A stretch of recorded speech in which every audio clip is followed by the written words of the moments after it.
What baby name instantly makes you lose respect for the parents? I used to think that question was exaggerated, like how bad could a name really be?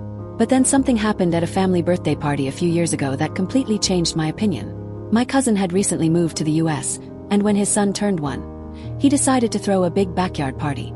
You know the type.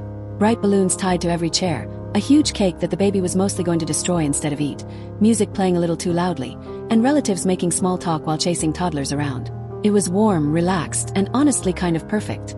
Then the baby's mom clapped her hands to get everyone's attention and said, smiling from ear to ear, "All right, everyone. Come meet Bjorn." Now if you grew up here, that probably sounds like a cool, strong European name. Something bold, memorable. The kind of name parents pick because they want their kid to sound confident before he can even walk. But the second I heard it, my brain stalled. Because where I grew up in Eastern Europe, Bjorn is not exactly a compliment. It's the kind of word people jokingly use for someone who smells bad. Like the guy who skips showers and somehow never notices. Not a curse word, just unfortunate. I froze there for a second, trying very hard to keep my face neutral, when I caught my aunt looking at me from across the table with the exact same expression. You know that look you give someone when an entire conversation just happens silently between your eyes? She leaned toward me and whispered, "That can't be his real name." When I quietly confirmed it was, she immediately grabbed her drink and turned away, clearly fighting the urge to laugh. Meanwhile, the parents looked unbelievably proud. Later on, after the cake was cut and people were a couple drinks in, the dad started explaining how long they had searched for the perfect name.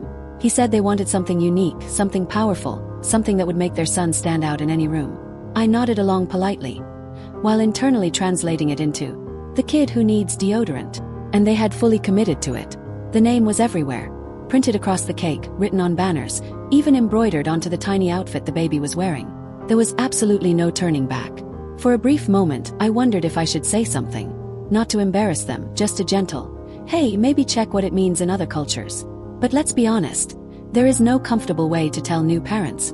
By the way, in another part of the world, you just named your child after someone who smells terrible. So I stayed quiet. And honestly, I still think that was the right choice. Because the baby was giggling, the parents were glowing with happiness. And in that moment, the name didn't matter nearly as much as the love around him. As far as I know, they still have no idea. And I genuinely hope they never stumble across the meaning by accident. It did teach me one thing though. If you're choosing a baby name, maybe give it a quick search in a few other languages first. Because sometimes a name sounds powerful in one country, and very questionable in another. And some things are just better left untranslated.